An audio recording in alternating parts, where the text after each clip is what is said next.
Okay. I'm not sure how long. All right. It's okay, bud. He's probably not going to let me hold him here long, but this is Mr. Shadowcat. And Mr. Shadowcat has drastically changed my life in the past 5+ years for the better. And we are very likely in his last, perhaps his last days. We had a really bad night last night. Didn't sleep much at all. He's just an old guy, 16 or 17, and his body is just giving out on him, as does happen to animals and humans. This is really don't have words to express the magnitude of the love I have for both of my cats. This guy, I'm almost certain, is an enlightened master in cat form in this lifetime. He is, I've never had cats before, never considered myself a cat person until I inherited these two beings. They are one of the 10 storylines of my life that I'm weaving together at present. Shadowcat and Peanut. And in no small way, Mr. Shadowcat has literally helped me love my own shadow side through loving Shadow. What he's going through right now, which has been pretty much a year of decline and exponential aging. I haven't lost anything that I love this much that is this close to me. Part of my everyday life. Will you stand up? Will you let me hold you? I just want to capture a little bit of this guy. The light in his eyes and his spirit is so alive, but his body, his back legs are starting to give out and he's not able to walk. He missed his litter bin for the first time today when he went to the bathroom. He's gotten sick today. He hasn't eaten hardly anything in 2 days. And he cried all night last night.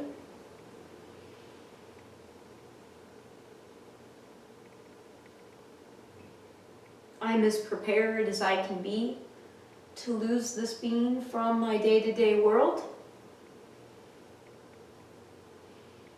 But anybody that's ever met this cat knows he is a very special cat. And I am going to miss him in my life more than I think I don't know, it's definitely going to be a loss. But he has also helped me because we've had many nights where I didn't think he was going to make it through the night. He has helped train me to get better detached. He has helped remind me how we should never take for granted a single day with the beings in our life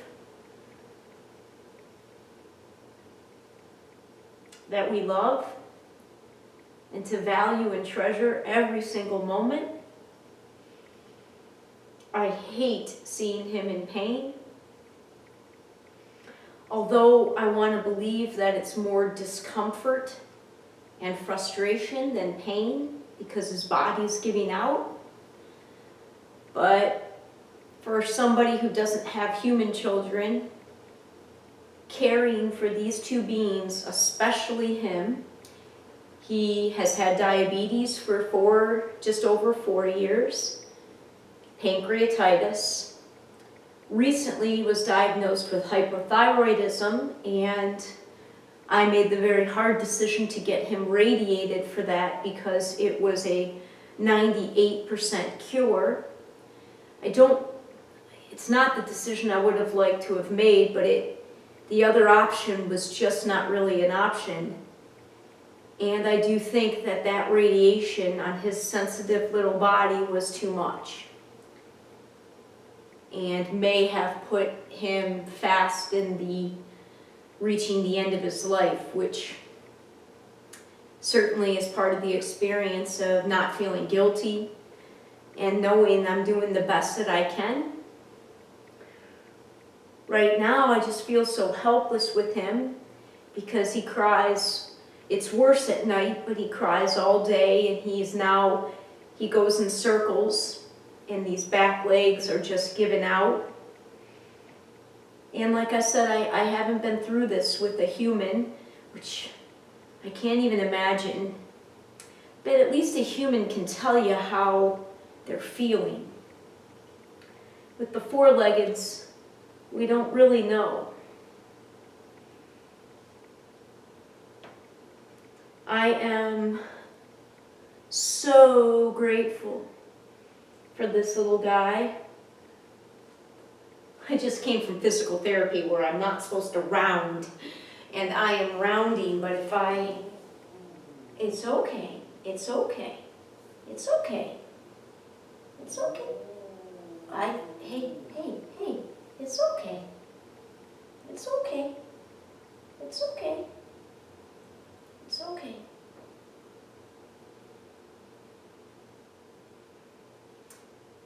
I just, it's really a wild thing.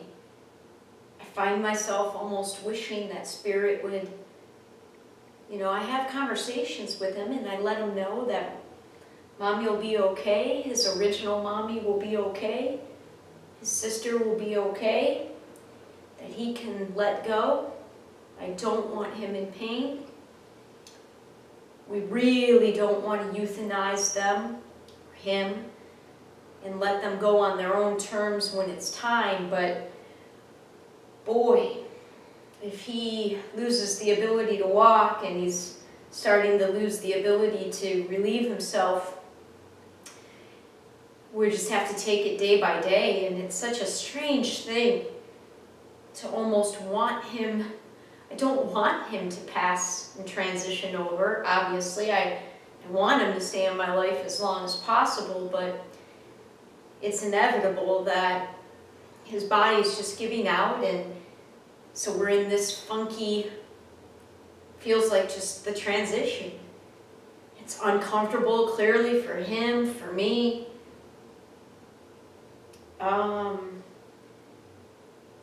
And like I said, I just don't want him to hurt.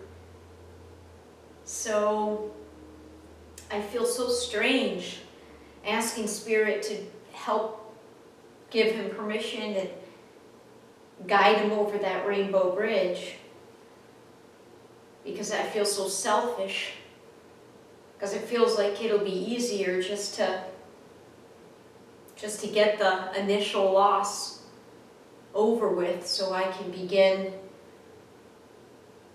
healing the loss, the very real loss of his physical presence. Those early days and weeks, I'm sure, will be very sad for me. But he has given me a lot of opportunity to prepare myself for this. And, he's going to inspire. We already have at least one story we're going to write, Kathy and I, inspired by Shadow, called Time Spy.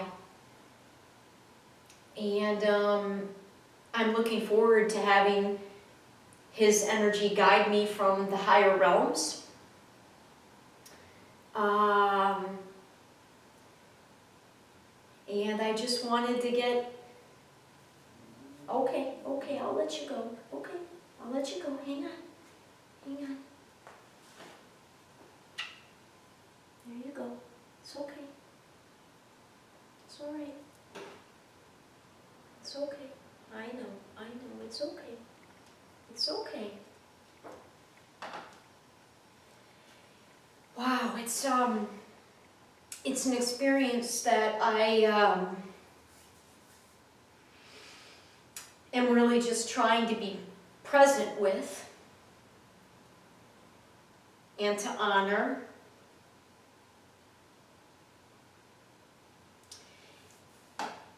But it is definitely not an easy one.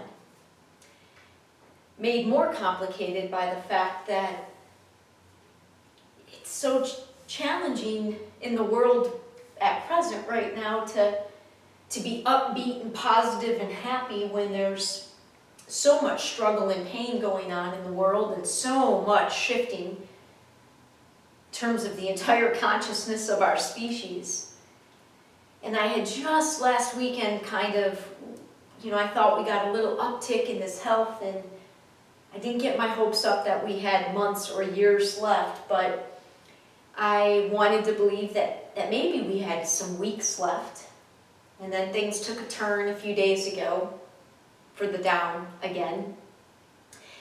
And after having a really positive, magnificent day last Saturday and have that get channeled through my work in a way that I hadn't experienced in quite a few months, I wanted to return to that here in my days off from work for others.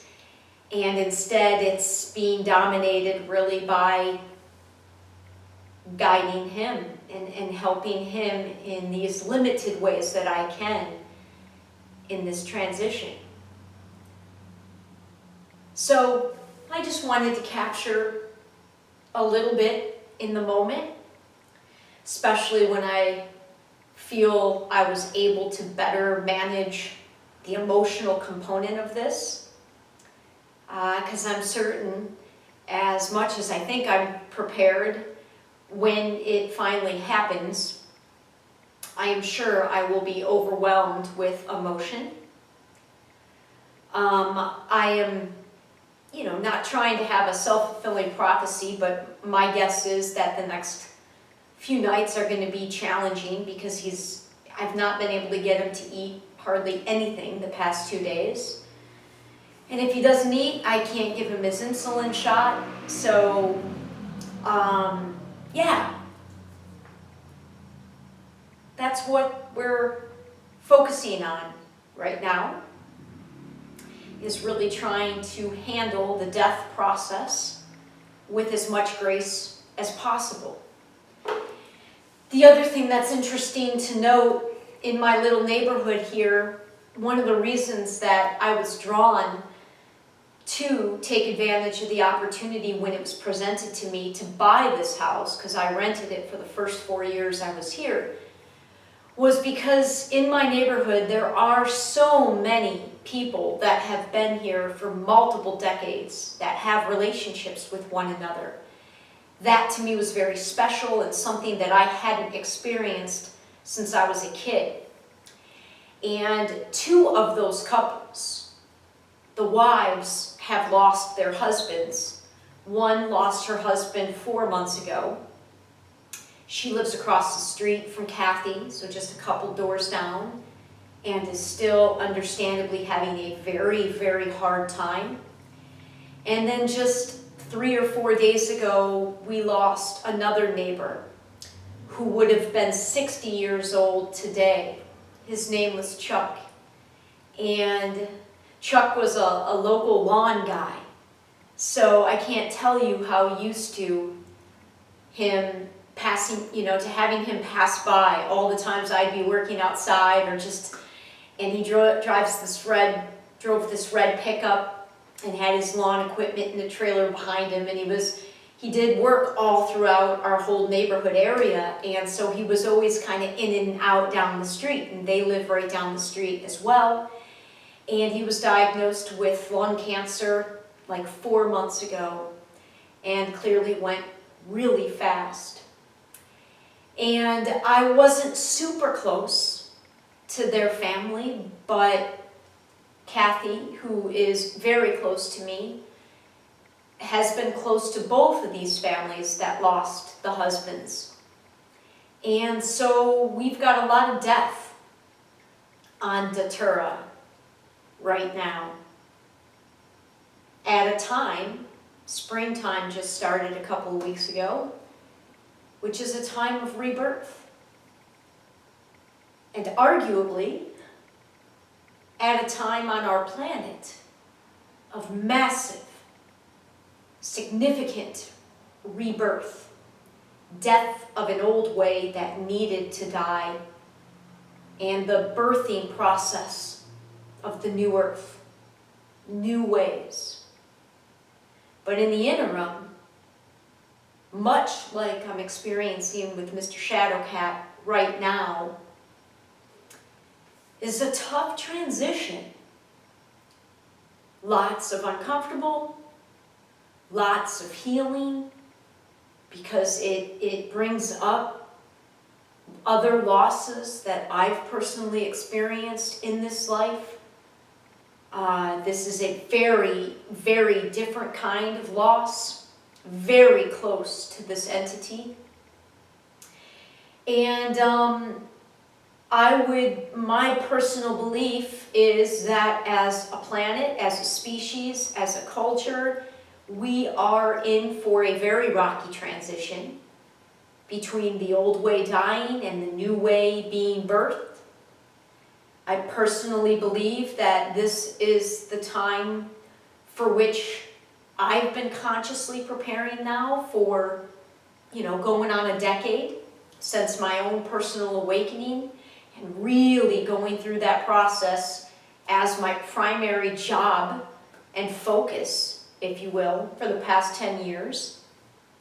And being able to then speak to that as others. A lot of people have woken up this year, and there are lots and lots still resisting waking up, meaning there's a lot of truth being revealed that people don't want to see. There's a lot of healing that we're being beckoned to go through. And healing takes work. It's uncomfortable. It's painful. But on the other side of healing, it feels good. It feels positive. It's, and when you get to that other side, you have nothing but gratitude and appreciation for the journey through the dark, the journey through the pain. And as with so many things, no accidents, no coincidences, the synchronicity of Shadow's decline, timing with exactly where the humanity, where all of humanity is right now, it's just an interesting synchronicity. And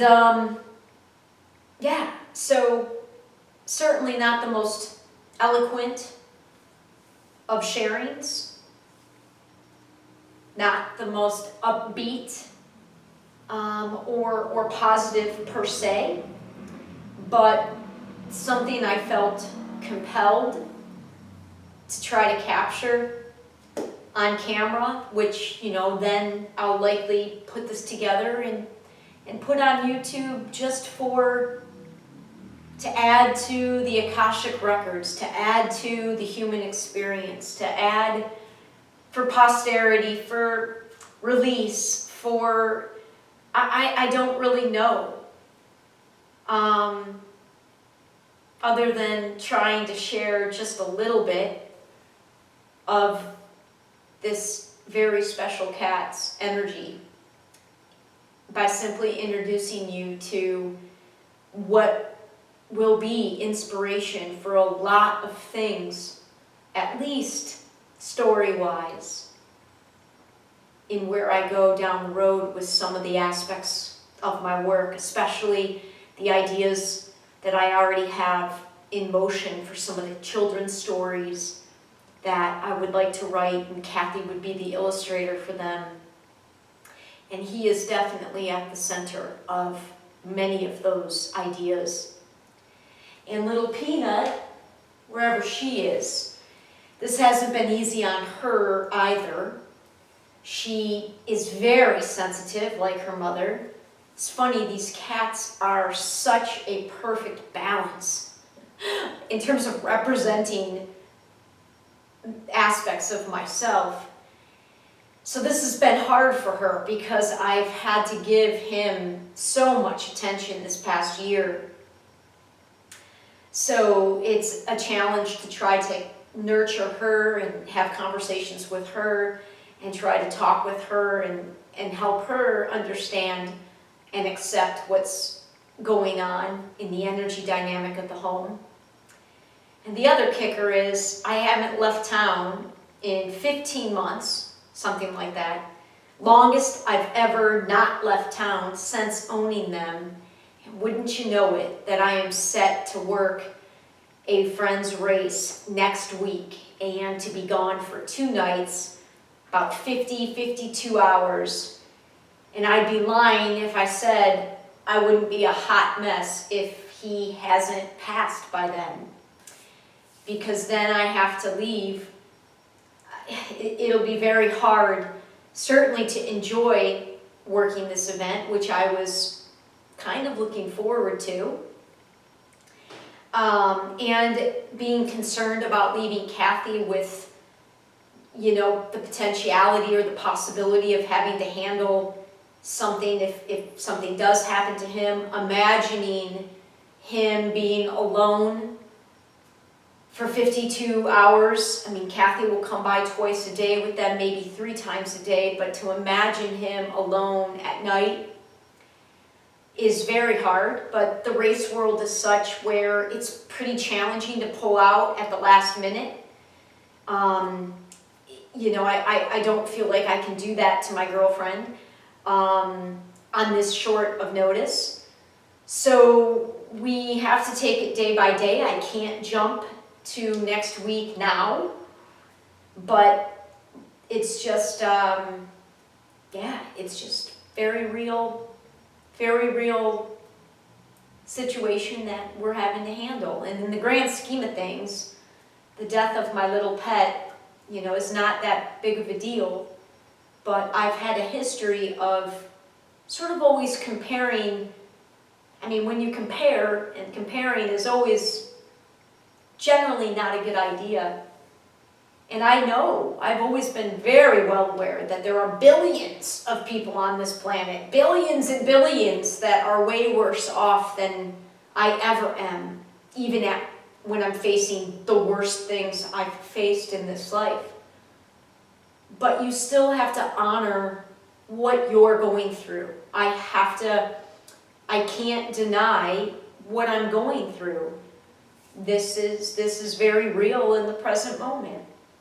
And while in the big scheme of things, it's no big deal, in the smaller scheme of things, it's a pretty big deal for our little household here. So that's all I wanted to share today. Maybe we'll bring him on camera one more time if we make it through the night, which I feel like he might have a couple of days left, but I really am sort of asking Spirit to guide him through this. It's selfish for me to want him to go on my timeline. He needs to go on his timeline, and we need to adjust. So that's all I'm trying to do, is do whatever I can to just be here to help him transition. And I'll handle my part, my grief, my sadness. We'll have plenty of time to handle that. Right now, I'm just trying to keep my composure, my balance, and my emotions in check, which has not been easy for me to do when it pertains to the cats. I become crazy cat mom really fast, especially when I feel they are in any sort of discomfort or pain. And what a powerful, powerful experience this has been for me as a woman who doesn't have human children.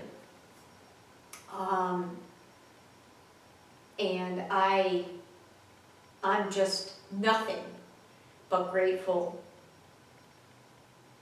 to that little guy who's right there laying down, and he doesn't stay in one place for very long right now. He's very agitated.